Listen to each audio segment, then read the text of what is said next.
So with less than a month to go now until Pokemon X and Y is released worldwide, I thought this would be a pretty good time to take a look at some of the Pokemon Mega Evolutions that have been announced so far.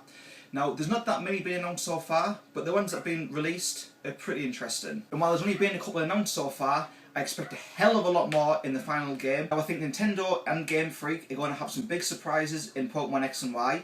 It's no coincidence that Kanto starters are back, Mega Evolutions are back, and the game has got a worldwide launch date. Now, in the past, the games would come out in Japan first, then they'd come over to England, America, Europe, so on and so on. And this meant that people could sort of play the Japanese versions, leak what was going to happen, play the Japanese ROMs, play translated ROMs, and pretty much spoil the true release for themselves, and there'd be no secrets left by the time they'd come to Europe. This time though, I think things are going to be different with Mega Evolutions and everything else that's in the game. So with just a month to go, let's kick off this countdown and look at what Mega Evolution Pokemon have been announced so far. And at the end of the video, let me know what Pokemon you would like to see have a Mega Evolution. So Mewtwo's Mega Evolution was the first image to appear on the internet, with many people believing this was going to be an evolved version of Mewtwo or another Mew clone, which people were dubbing as mewthree. Now when it first came out, I probably thought it was going to be a mewthree. Some people thought it was just going to be a different form of Pokemon though. Like I say, opinions were mixed when the images first came out. So what we now know is known as Mega Evolution Mewtwo. These images were first included with the promotional leaflet for the movie Extreme Speed Genesect Mewtwo Awakens. Obviously, like I've just said, we know this is now the Mega Evolution of Mewtwo. When Mega Evolution was announced, it was pretty obvious that's what it was. And this was first confirmed in the August edition of Koro Koro. Now, it was pretty interesting to me that the first Mega Evolution Pokemon to be shown, along with the Pokemon that was shown in the PAX demo, was Mewtwo. This was sort of the most sought after Pokemon in the first game, in the first gen. People wanted it, it was the end game Pokemon. And for me, this is a hook on nostalgia, you know, drawing the older players back, like myself, grew up with Gen 1, early 20s now, dragging me back into the game and back into the Pokemon franchise. Mewtwo pretty much is the ultimate Pokemon for Gen 1ers. Now the chances are, if you grew up with Pokemon, you pretty much grew up with Dragon Ball Z as well. And does Mega Evolution Mewtwo remind you of anybody, guys? I'm thinking Death Battle. So by showing Mewtwo first, in my opinion, was definitely a great marketing tactic from Game Freak, from Nintendo. You know, it got the older players interested, it got the internet talking about would Mewtwo be getting an evolution, which then in turn, like I say, got us older players interested. People who might not have touched Pokemon for a couple of years might got them interested again. Definitely playing on that nostalgic factor, something that Pokemon does excellent. And then speaking of nostalgia, take a look at these three beauties.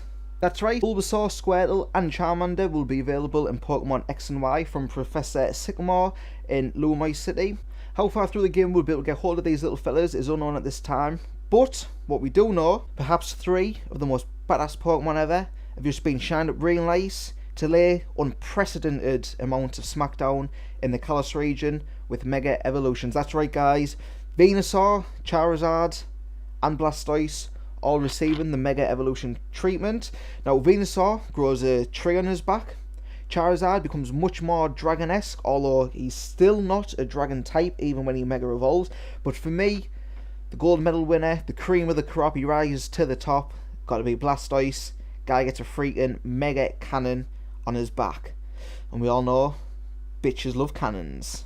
This is pretty freaking cool though guys, especially for, you know, the people who grew up with Pokemon first time round through Gen 1. I know I keep harkening back to that, but for me, that's what I grew up with. Pokemon for me was Gen 1. I'm not a Gen 3, 4, 5, 6 hater, but for me, Pokemon is most recognisable with Generation 1. I never stopped playing Pokemon when I was a kid until, you know, Generation 3.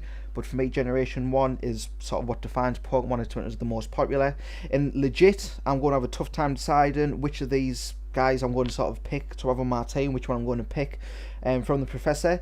In terms of the Mega forms, I mean, looking at Blastoise, he takes the crown for me. He's the best one there. But with so much love for Gen 1 and so many memories associated with, you know, each of these Pokemon, the Bulbasaur, Charmander, Blastoise, Squirtle, and then the evolved forms. It's going to be hard to pick, you know, it's going to be hard to pick which Pokemon to go for. So I'm interested to hear from you guys, you know, which one will you pick for? Which one will you pick? Let me know down in the comments below. Now, sticking to the first generation, one of the few Pokemon to not have any kind of evolution, we'll talk about Kangashkan here, and Kangashkan will now see increased power levels through a Mega Evolution. And perhaps this is, you know, the most subtle design. You could call it lazy. I'd prefer to sort of go for subtle. Kangaskhan's physical appearance hasn't changed. Rather, the baby in Kangaskhan's pouch stands slightly in front of him. And I'd say this is smart. I'd say this is a subtle design. And it's a cool idea, you know, sort of getting rid of the baby sort of allows Kangaskhan to sort of go mental, unleash his true power sort of thing. So in terms of that angle, I can see it makes sense, but Kangashkan doesn't look any different whatsoever. Then moving on to Gen 2, we're looking at Ampharos now, and he's the only Pokemon to receive a Mega Evolution from Gen 2, at least thus far, you know. To me, this resembles a Super Saiyan 3 with the crazy long locks, when Super Saiyan 3s, you know, grow that long blonde hair. Ampharos is like sort of rocking those long white waves, and it's good to see the difference in Pokemon types with the Mega Evolutions, you know.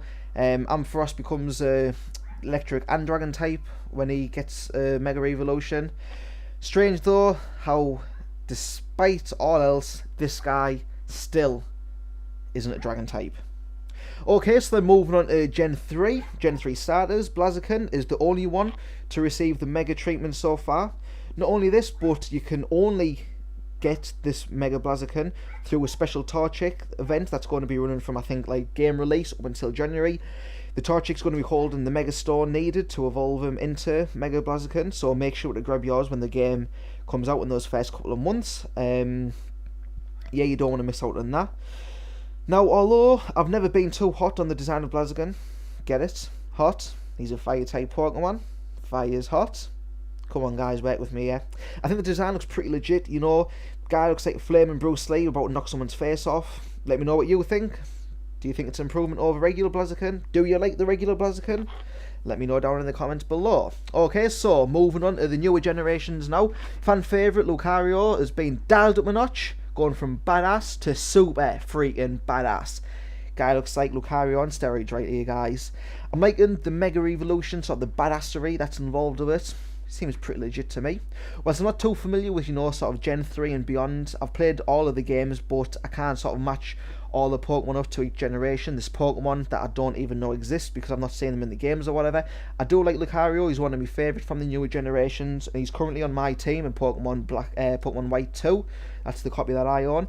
Now you're going to need a Lucarionite Stone, I think it's called. You're going to be needing to hold one of this, and then that's what's going to let Lucario Mega Evolve, and he'll get increased stack, and increased attack stat when he evolves. Okay, so next Pokemon up is Mega Mawile. It evolves and becomes a Steel and Fairy type Pokemon, along with getting an increase in defense and special defense. Not only that, but it looks like they get some weird ghostly tentacles from its back, you know, a little bit like the Darkness, if any of you have played that game. What's your thoughts on this? And the last confirmed Mega Evolution Pokemon, again, newer generations, is Absol, looking very similar to its normal design, a little bit of extras added on there. And when this guy Mega evolves, he's going to get increased attack and speed. Okay, so here is all of the Mega Evolution Pokemon so far. Now I'm guessing this is just going to be a handful of Pokemon that will be able to Mega Evolve in the game. With the Kanto starters all get Mega Evolutions, you know, I wouldn't be surprised to see, at the very least, the rest of the Gen 3 starters getting Mega Evolutions, as Blaziken is already sort of confirmed for one. But, you know, why stop there? Why not put Gen 2, 4, 5, you know, put them all in there, give them all Mega Evolutions. While I don't think all the Pokemon will receive a Mega Evolution, I do expect a hell of a lot more too than what's been announced so far. And I don't think that Game Freak on Nintendo is going to sort of announce them all. I think they're going to leave it up to us players to actually get in there and see who can and who can't Mega Evolve, and you know how you would go about doing it. Like I said earlier, pretty much the reason I think they're sort of going for a worldwide simultaneous release is because they want players to find out these secrets rather than Japan find out and then leak into the rest of the world. I think they want the best experience possible for all of us playing. Now, one last sort of bit of information, or one last sort of thought, was it's going to be interesting to see how the Pokédex handles the entries for these Mega Evolved Pokemon, because after a Pokemon has Mega Evolved, you know, they're going to come back down to the normal state after a battle. The way a Pokemon evolves needs to be holding one of these Mega Stones, and then there needs to be a bond between the trainer and the Pokemon, so I'm guessing you're going to need to keep him in your party, build his happiness level up, his friendship level up, whatever it's going to be. There might be different conditions for different Pokemon, and you know, the trainers are wearing some sort of black band, and then when that activates with the Pokemon's bond, that's when a Mega Evolution occurs, if they're holding the right Mega Stone. So with after the battle, when they return to normal, how will the Pokédex handle these entries? Now, I'm looking forward to X and Y. It's probably one of the games I've looked forward to most in a long time. Graphic overhaul looks amazing. You know, the new battle system looks absolutely awesome. This sort of semi-3D open world now looks great. And now the fact that they've actually put sort of the older Pokemon back in there, to me, just, it's going to be possibly the best Pokemon game. I mean, for nostalgic reasons, the original's always going to be there, but I mean, in terms of gameplay, mechanics, etc., why not? You know, this looks to be the best Pokemon game coming up. So is there a Pokemon that you love? Is your favourite Pokemon not received Mega Evolution yet? Let me know which Pokemon you'd like to see Mega Evolve down below in the comments. If you enjoyed the video, guys, please like it, please share it, don't forget to subscribe, tell all your friends about it, leave your comments down below. But I've got to say now, guys, thanks for watching. The video has gone on a way longer time than what I expected, so thanks for sticking out through it. Like I say, like, comment, subscribe. Thanks for watching. I look forward to seeing you all online with Pokemon X and Pokemon Y. Thank you very much.